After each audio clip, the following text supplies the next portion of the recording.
Good morning. तर आज मी बऱ्याच दिवसानंतर छान अशी रेडी झाले होते.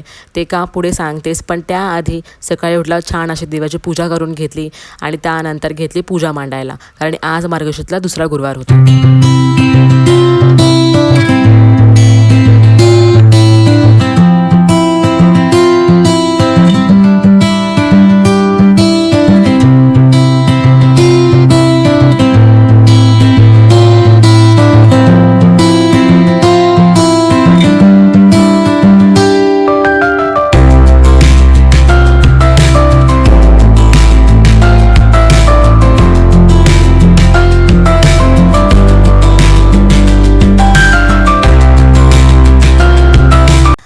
त्यानंतर बसले गुरुचरित्र वाचायला आणि आज गुरुचरित्र वाचण्याचा माझा लास्ट डे होता, कारण आज होती दत्त जयंती.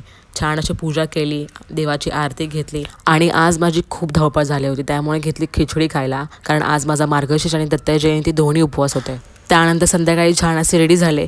का? कारण आज होती दत्त जयंती आणि मला आज गुरुचरित्राचं उद्यापनही करायचं होतं. त्यानंतर देवाला छान असा नैवेद्य दाखवला आणि आरती घेतली. त्यानंतर गेले मंदिरामध्ये. आमच्या चाळीमध्येच छोटंसं मंदिर आहे दत्तगुरूंचं, जे माझं लहानपणापासून आहे. छान असं दर्शन घेतलं, देवाला नैवेद्य दाखवला आणि मग आले घरी. गुरुचरित्राचं उद्यापन कसं करायचं? दत्त जयंतीच्या 7 दिवस आधी तुम्ही गुरुचरित्र वाचायला सुरुवात करू शकता आणि दत्त जयंतीला त्याचं उद्यापन करायचं. ते म्हणजे कसं, 11 ब्राह्मणरूपी मुलांना घरी बोलवायचं, त्यांना जेवण घालायचं, त्यांना नमस्कार करायचा, त्यांचा आदरतीर्थ करायचं, त्यांना दक्षिणा द्यायची आणि तुम्हाला हवे तसे त्यांना तुम्ही गिफ्ट देऊ शकता.